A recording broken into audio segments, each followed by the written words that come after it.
Aujourd'hui, on va parler guerre et surnaturel. Nous sommes au Mons Memorial Museum pour vous parler des anges de Mons.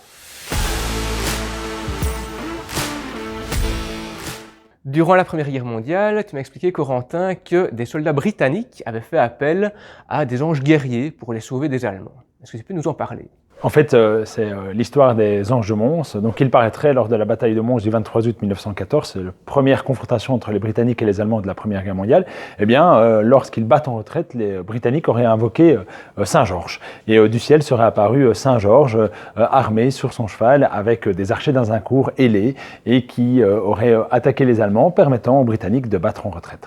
C'est une histoire un peu folle. Est-ce qu'il y a eu des témoignages de soldats qui ont pu confirmer ces apparitions ? Alors, on a cherché après avoir des témoignages des soldats, mais on n'a aucun témoin direct. C'est-à-dire que les soldats disent « moi je ne l'ai pas vu, mais j'ai un camarade qui me dit qu'il les a vus ». Et donc à chaque fois c'était comme ça. Et donc personne n'a osé dire ou n'a dit « moi je les ai vus » et c'est une preuve, mais... Le seul qui attendait de le faire, c'est Charteris. Il a essayé d'expliquer que dans un courrier qu'il avait envoyé à sa mère après la bataille de Mons, il aurait indiqué qu'il avait vu une apparition divine. Mais après, quand on creuse un petit peu sur Charteris, on se rend compte qu'il travaillait au service secret britannique et qu'il avait toute raison de faire croire que les anges étaient bien apparus. C'est ça, il avait ses intérêts pour pouvoir faire croire qu'il avait bien vu justement ces anges guerriers. Clairement, et ça on arrive seulement dans les années 30.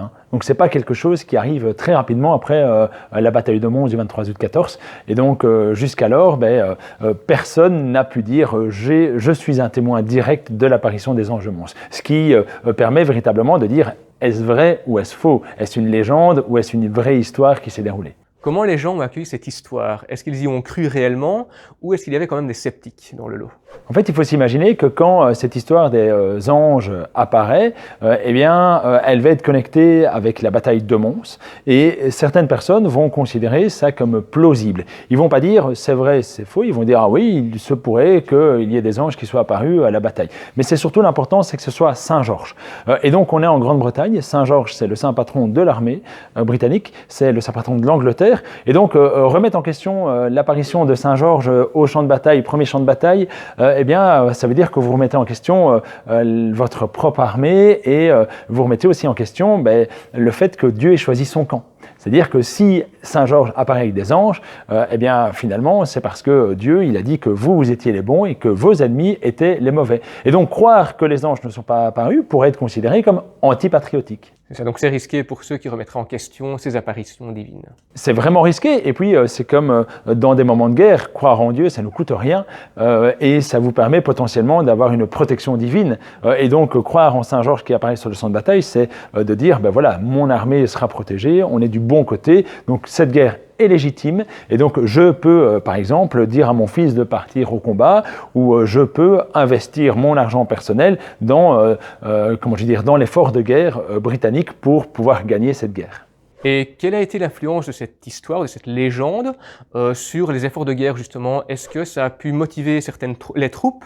Est-ce que ça a pu être utilisé comme propagande pour dire, vous avez les anges qui sont là pour vous protéger, et vous pouvez tout à fait aller sur le champ de bataille de manière très franche et vous ne risquez vraiment rien. Alors, on est en Angleterre, on est au Royaume-Uni, c'est l'anglicanisme. Et donc, à partir du moment-là, c'est une religion d'État. Et donc, la religion est patriotique. Et donc, la religion, elle va utiliser tout ce qui est possible et imaginable à l'effort de guerre global. Et donc, oui, les anges de Mons, cette apparition des anges de Mons a été utilisée majoritairement par les pasteurs qui ont justifié en disant, voilà, vous avez pu entendre cette histoire d'ange qui apparaît sur le champ de bataille. Et donc, oui, notre armée est protégée. Oui, on doit participer à l'effort de guerre. Oui, si votre fils part au combat, si vos enfants partent au combat, c'est pour la bonne cause. Et donc, ça veut dire que, votre âme est déjà sauvée et si votre fils meurt au combat, il l'aura fait pour une juste cause. Et donc, ça permet de légitimer l'implication et les raisons pour lesquelles on va combattre. On va combattre qui ? Le barbare. L'ennemi. Et donc, l'ennemi de l'ange, c'est la barbarie. Et donc, ça va vraiment être la justification globale qui sera utilisée durant cette Première Guerre mondiale. Après, il y en a plein d'autres, mais c'est un élément qui apporte finalement son lot de patriotisme. Et à aucun moment donné, le gouvernement britannique a dit « les anges de monstres ne sont pas apparus ». Et donc ça, c'est aussi dire que voilà, si on a envie qu'une rumeur ou une histoire soit terminée, eh bien le gouvernement l'indique. Mais là, il ne l'a jamais fait. Et donc pourquoi? Parce que ça servait ses intérêts. Et est-ce qu'il y a d'autres personnes, d'autres acteurs économiques par exemple, ou même juste des personnes en quête de visibilité qui en auraient tiré profit? Ah, évidemment. Il y a certaines personnes qui vont surfer sur l'histoire des anges monstres pour pouvoir s'en attirer les mérites ou pour pouvoir dire que voilà, moi je l'ai vu ou je ne l'ai pas vu et pouvoir dire moi je connais bien cette histoire, je diffuse cette histoire. Mais si on reprend à la base, celui qui écrit cette The Bowmen, donc l'histoire dont va partir la légende, eh bien lui, quand il imprime son ouvrage, il indique que c'est de la pure fiction. Donc lui, il n'essaye pas de surfer dessus. Il essaye juste de rendre l'honneur du fait que c'est lui-même qui a pensé, qui a créé cette histoire. Et donc voilà, c'est pas forcément à Arthur Machen qui a écrit l'histoire qu'on aurait pu penser qu'il allait en faire profit. Bien au contraire, c'est d'autres personnes qui surfent sur la vague. D'ailleurs, dans son histoire, Arthur Machen se dédouane de tout lien avec la réalité, donc il précise bien que c'est une légende. Qu'est-ce qu'il a fait pour pouvoir justement affirmer que ce n'était qu'une légende et pas plus que ça? Qu'est-ce qu'il a fait pour s'en dédouaner? Qu'est-ce qu'il a fait pour s'en éloigner juste? Alors pour s'en dédouaner, Arthur Machen, il a écrit dans sa préface le fait que c'est uniquement de la pure fiction. Mais après, ça s'est limité à ça. Il n'a pas été plus loin. Il n'y avait pas de volonté pour lui d'aller plus loin. Après, c'était un auteur de science-fiction. Donc, celui qui connaissait un petit peu l'auteur, il devait se douter que ce n'était pas quelque chose qui était plausible. Il faut aussi savoir que Arthur Machen n'indique pas que ça se déroule à Mons. Et donc, c'est ça aussi l'autre élément. Donc, c'est-à-dire que quand on parle des anges de Mons, Arthur Machen, il n'en est pas responsable de cette histoire. Lui, il est responsable de The Bowmen, donc l'histoire d'archers qui apparaissent suite au fait que des soldats anglais aient invoqué les archers d'Azincourt, donc bataille médiévale. C'est la seule chose dont il est l'auteur. Par la suite, c'est des recoupements des individus qui a fait que on parle aujourd'hui des anges de Mons et non pas uniquement de l'apparition d'archers dans le ciel. D'ailleurs, pourquoi parler des anges de Mons si ça ne s'est pas déroulé à Mons?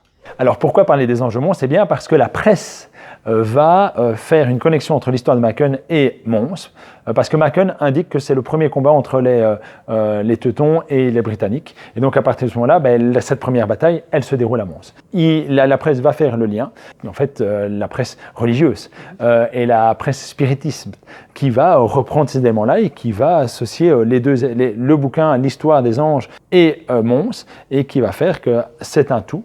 Et c'est un tout qui va être diffusé partout dans le monde anglo-saxon, enfin plutôt dans le monde de l'Empire britannique, au Canada, en Australie, en Nouvelle-Zélande, on va retrouver dans les journaux l'histoire des anges Mons. Que ce soit dans l'œuvre de Arthur Machen, The Bowmen, ou dans la légende, on voit que Saint Georges, la figure de Saint Georges, a une grande importance. Pourquoi? Pourquoi l'image de Saint Georges est extrêmement importante? Eh bien, d'une part parce que c'est le saint patron de l'Angleterre. Donc c'est un personnage extrêmement important.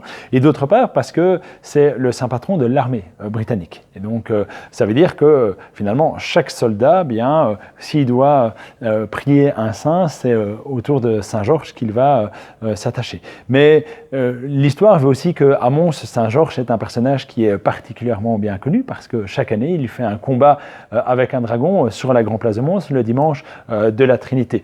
Et ça depuis le XIVe siècle.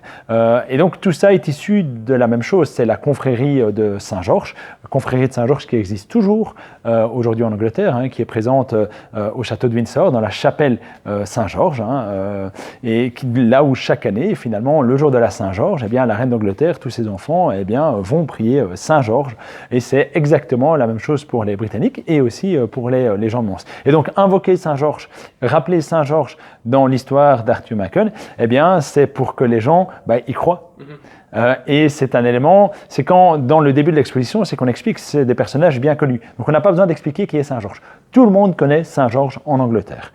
Et donc voilà, à partir de ce moment-là, quand vous faites une légende avec un personnage que tout le monde connaît, c'est bingo et ça fonctionne. Voilà, ça donne de la crédibilité à l'histoire, ça crée du lion. Est-ce que tu pourrais nous présenter 3 pièces d'exception ici au musée qui te parlent, que tu as vraiment envie de partager avec ici les abonnés? Pour moi, c'est l'une des œuvres les plus importantes qu'on a au sein du Mons Memorial Museum, qu'on a mis dans l'exposition sur les anges de Mons. C'est le tableau de Marcel Gillis qui date de 1934. Marcel Gillis est un peintre local et qui va être poussé en fait par les autorités de la ville pour pouvoir produire un tableau. Pourquoi produire ce tableau? Eh bien parce que ce qui se passe, c'est que les Britanniques viennent en commémoration ici à Mons dès 1919. Ils viennent et la première chose qu'ils posent aux autorités communales, c'est où sont les anges de Mons. Et donc l'autorité communale a du mal de pouvoir représenter quelque chose parce que la population montoise n'était pas au courant de cette histoire. Et donc 10 ans après, 10-20 ans après, on va demander à Marcel Gillis de réaliser un tableau qui représente ces anges. Et ce qui est extrêmement intéressant, c'est qu'on peut voir tous ces anges qui sont là-dessus. Il y a bien sûr Saint-Georges qui est là, mais on voit ici bien la retraite britannique. Et alors comment on sait que ce tableau a été prévu pour des Britanniques? C'est noté en anglais, alors que le peintre, c'est un peintre local. Et on a tout cette horde de soldats britanniques qui battent en retraite. Et on voit ici qu'on est en train d'inhumer des soldats britanniques, qu'il y en a beaucoup qui sont blessés. Et donc ça veut dire, voilà la difficulté. On ne voit pas l'ennemi, on ne voit pas l'Allemand sur le tableau. Et on a un clair-obscur avec cette partie-ci qui est dans la lumière et l'autre qui est finalement dans les ténèbres. On voit que ça tire, on voit les éclats qui sont dans le ciel. Et l'autre élément, c'est qu'on est typiquement dans des peinture qui date du XVIIe, XVIIIe siècle, comme si on avait un siège de ville, avec uniquement un ennemi sur l'autre, avec ici une ville qui est représentée en arrière-plan, et ce tableau était dans le cabinet d'apparat du bourgmestre, vraiment là quand il reçoit les personnes les plus importantes. Et donc voilà pourquoi ce tableau est extrêmement essentiel dans la diffusion de la légende des anges de Mons ici à Mons. Ça permet de donner de la profondeur, de corroborer les faits par rapport à la légende. Ça permet surtout de justifier que les anges sont bien apparus à Mons. Pourquoi? Vous avez la skyline de la ville, c'est Mons, son beffroi, et au-dessus des anges. Et donc oui, les anges de Mons sont bien apparus à Mons. L'autre objet que je voulais véritablement vous montrer, c'est l'ouvrage d'Arthur Machen, The Bowmen. Alors pourquoi cet ouvrage est important? Eh bien parce que dans l'histoire, Arthur Machen va publier cette histoire dans The Evening News, donc dans un journal britannique. Et donc quand elle est diffusée, il met juste cette petite histoire et la population va se l'approprier. Mais dans le bouquin, quand il l'imprime, d'une part, il rajoute d'autres légendes. Et il fait surtout dans sa préface, il indique que c'est la pure création artistique et qu'il n'y a aucun fondement sur lequel il base son histoire de The Bowmen. Et donc ce qui est intéressant là-dedans, c'est que l'auteur se rend compte que l'œuvre qu'il a réalisée et qu'il a publiée dans le journal ne lui appartient plus parce qu'elle est partie et les gens se l'ont appropriée. Et il essaye de remettre ça correctement en disant voilà, je suis quelqu'un de correct et donc je rappelle que ça n'est pas une vraie histoire, que ça ne s'est pas réalisé en vrai, mais c'était trop tard. Mais c'est pour ça que ce bouquin, finalement, cette histoire a impacté véritablement la ville de Mons.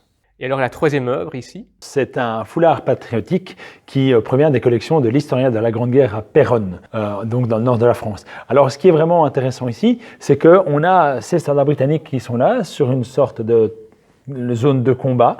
On voit bien que ce sont des soldats de 1914 parce qu'ils portent encore la casquette et pas le casque. Et on voit cet ange qui apparaît avec une sorte de lever de soleil. C'est l'ange de la victoire.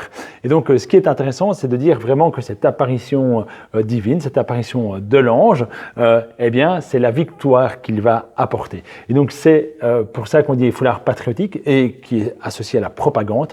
C'est de la propagande de guerre, de dire que si les anges apparaissent auprès des soldats britanniques, c'est que Dieu a choisi son camp et c'est que Dieu va protéger les soldats britanniques. Et donc à partir de ce moment-là, la guerre est bonne et on peut la continuer parce qu'on sait qu'on sera victorieux.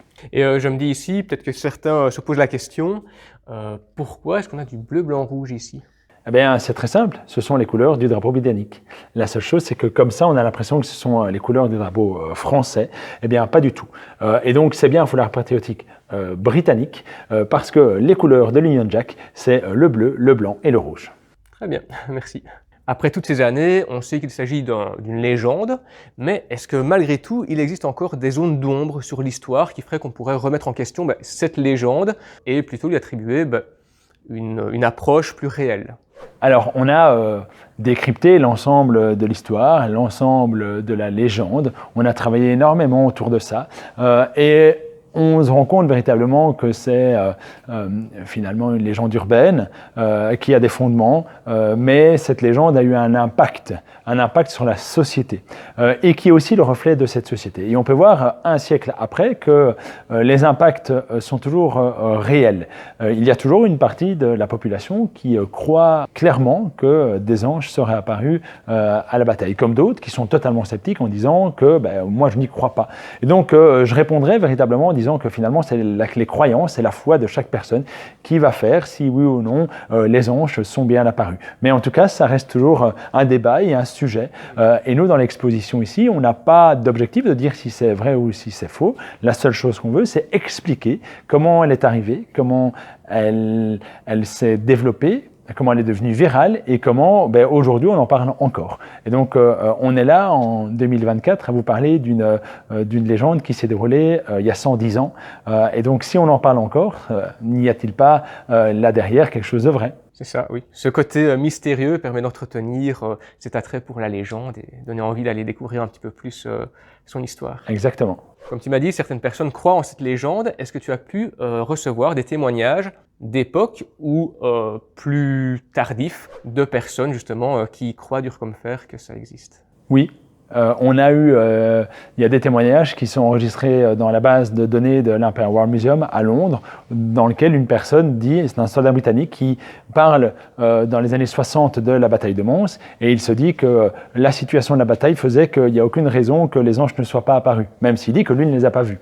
Et puis, récemment, quand on a commencé, moi en tant qu'historien, j'ai commencé à travailler sur la légende des anges de Mons, je me souviens d'une conférence où on avait dit que, voilà, on avait remis en question cette apparition des anges de Mons, et quelqu'un dans le public nous a dit « Moi, je crois dur comme fer dans l'apparition des anges ». Même si cette personne est assez âgée, elle n'a pas vu, elle n'était pas présente en 1914, mais ça veut dire qu'en fait, il y a à côté de la croyance et de la vraie apparition, c'est l'appropriation de certaines personnes par rapport à cette histoire et qui n'ont pas envie de la voir détruite. Et donc, plus ils vont y croire, plus ils vont la considérer comme véridique. Et c'est ça, finalement, qui porte aujourd'hui cette légende des anges de Mons comme un élément important dans la mémoire de la Première Guerre mondiale ici à Mons. Oui, c'est un peu la croyance qui permet de donner cette longévité, cette durabilité à la croyance, à la légende, à l'histoire. Exactement. Et en fait, plus les gens vont considérer et donner du corps à cette histoire, plus ils vont la considérer comme véridique. En 2014, on a intégré le groupe des anges de Mons dans la procession du quart d'or. Ça a permis à la population montoise de redécouvrir cette histoire, et je peux vous jurer qu'ils y sont particulièrement attachés. Et c'est ça qui est assez particulier, et que c'est de base pas une histoire locale, c'est une histoire britannique qui se développe en Grande-Bretagne, dont la population locale va découvrir après la Première Guerre mondiale, mais elle va se l'approprier, parce que qui n'a pas envie de s'approprier une apparition d'ange sur son territoire dans un moment extrêmement difficile? Tout à fait.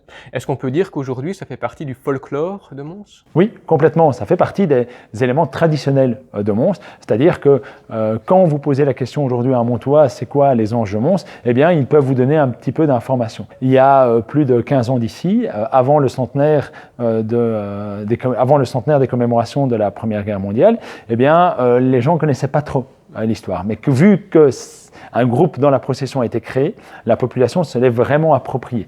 Et ce groupe, il passe avec des personnages en ange, avec des soldats britanniques et avec un groupe de cornemuses. Et donc, il est impactant visuellement et aussi auditivement parlant. Et à partir de ce moment-là, eh bien, la population elle dit « Oh, c'est génial !» Et donc, c'est ça qui fait qu'aujourd'hui, les anges de Mons existent, c'est concret, et qu'il y a finalement beaucoup de gens de Mons qui viennent aussi visiter cette exposition pour découvrir ce qui se cache derrière. Mais alors, quel est ton avis à toi sur cette légende?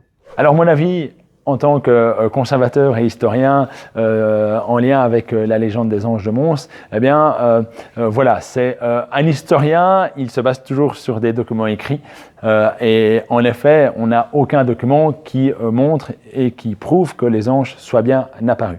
Mais le seul élément que moi je pourrais rajouter, c'est l'aspect mémoriel.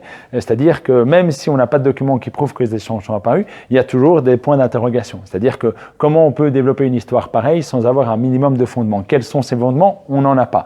Et donc c'est ça qui fait partie aussi de cette histoire et de la légende, et c'est ça qui est passionnant. Ce qui est passionnant, c'est de ne pas avoir de réponse. Et que je pense qu'on n'en aura jamais. Mais en tout cas, on peut dire aujourd'hui que cette légende urbaine et ces anges de Mons, qu'ils soient apparus ou pas, ça a un impact sur la tradition et sur l'identité montoise. Et rien qu'à partir de ce moment-là, voilà, les anges monstres, ils sont bien réels ici à Mons. D'accord. Mais du coup, le mieux, c'est encore de se faire sa propre idée. Et quels seraient, selon toi, les 3 arguments, les 3 bonnes raisons de venir voir le musée, de venir voir cette exposition? Alors, la première raison de venir voir cette exposition, c'est avant tout découvrir l'histoire de la bataille de Mons et ce qui s'est déroulé derrière. La deuxième raison, c'est qu'on a développé toute une ligne du temps qui permet de véritablement comprendre comment on passe d'une histoire qui devient virale et qui arrive à ce qu'on en parle encore aujourd'hui. Et ce qui est extrêmement intéressant, c'est qu'on peut l'associer avec les réseaux sociaux, avec le développement des rumeurs. Et donc, en fait, on parle de quelque chose d'extrêmement contemporain. Et la troisième raison, en fait, c'est de venir découvrir en extérieur de Mons ce champ de bataille, parce qu'on a le cimetière militaire de Saint-Symphorien reconnu comme patrimoine par l'UNESCO, où on va retrouver le premier soldat britannique à mourir durant la Première Guerre mondiale, et le dernier, vu qu'on a été libéré par les Britanniques et les Canadiens le 11 novembre, donc le jour de l'armistice. Et donc c'est en fait un combo qui permet véritablement de comprendre quelle est l'implication de l'Empire britannique dans la Première Guerre mondiale et son impact sur une ville comme Mons. Et en fait, c'est ça, c'est véritablement se dire on vient visiter un champ de bataille et sur ce champ de bataille, il y a une légende et dont on peut avoir toutes les informations pour pouvoir mieux la comprendre. Et j'en profite pour rebondir que ici, Corentin nous a parlé de lignes du temps, d'œuvres à découvrir ici sur place. Et donc, on va faire une série ici de shorts que vous pourrez découvrir en annexe pour vraiment voir les coulisses, les petits détails de l'expo. Alors moi ici, à titre personnel, j'aimerais m'exprimer sur l'expo, sur le musée en tant que tel. Donc j'ai eu l'occasion de le visiter seul et accompagné avec Corentin justement. Et donc je trouve qu'il y a une vraie plus-value à faire une visite guidée avec une personne bien réelle. Parce que c'est vrai qu'aujourd'hui on a des panneaux didactiques, on a des audio-guides, vraiment tout ce qu'il faut pour faire la visite seule. Mais rien ne vaut l'aspect humain, une personne qui peut vous donner son expérience de vie, vous raconter des anecdotes qui ne figurent pas sur les tableaux, sur les textes, etc. Et donc, je pense, même si c'est un petit peu plus cher, que c'est plus intéressant de passer par un guide qui va vous raconter les petites subtilités de l'expo, dans ce cas-ci pour l'expo, autrement d'un musée même en général. Et donc, toi, Corentin, qui est guide aussi ici, est-ce que tu peux me dire quels sont pour toi les avantages à passer par un guide, en plus de ce que j'ai cité éventuellement ici? En fait, passer par un guide, l'avantage, c'est d'abord, vous allez être accueilli par un Montois, et donc il va vous expliquer ce qu'est Mons et pourquoi cette histoire, elle est vraiment bien prenante ici à Mons. Ensuite, ce sont des guides qu'on a formés, ce sont des guides qui sont des professionnels, et ce sont des guides qui peuvent véritablement vous expliquer comment la légende se développe, comment elle avance, qu'est-ce qui se déroule durant la propagande de guerre, comment on garde espoir, on trouve du réconfort, et l'aspect mémoriel de cette apparition des anges de Mons. Et donc ça permet véritablement d'avoir une visite complète. La visite guidée ici, ça dure 1 heure, c'est un peu plus de 50 €, sans compter le tarif d'entrée, mais le premier dimanche du mois, c'est gratuit, et les tarifs pour les étudiants sont à 2 €, pour les moins de 12 ans, c'est gratuit, et on n'est qu'à 9 € ici au sein du Mons Memorial Museum, et vous avez accès à tout, au permanent et au temporaire. Pour les réservations des guides, c'est passé par Visite Mons qui s'occupe de ça. Et donc c'est l'Office du tourisme qui chapeaute l'ensemble des guides. Et donc vous allez avoir une expérience extraordinaire où vous allez bien comprendre c'est quoi cette légende des anges de Mons. C'est intéressant de le rappeler, le premier dimanche du mois, c'est gratuit. Il y a des tarifs accessibles pour tout le monde. Allez voir sur le site, je vous le mets en description. Et n'hésitez pas à venir voir l'expo. Pour moi ici, c'était ma première vidéo sur la Première Guerre mondiale. J'espère que ça vous a plu. Si oui, dites-le moi en commentaire. Mettez-moi aussi ce que vous en pensez. Est-ce que vous croyez, vous, en cette légende ou est-ce que vous êtes plutôt du côté des sceptiques? Et mettez un petit pouce bleu, c'est pour le référencement. Et alors, si par contre vous êtes plutôt Seconde Guerre mondiale, je vous ai mis juste là une autre vidéo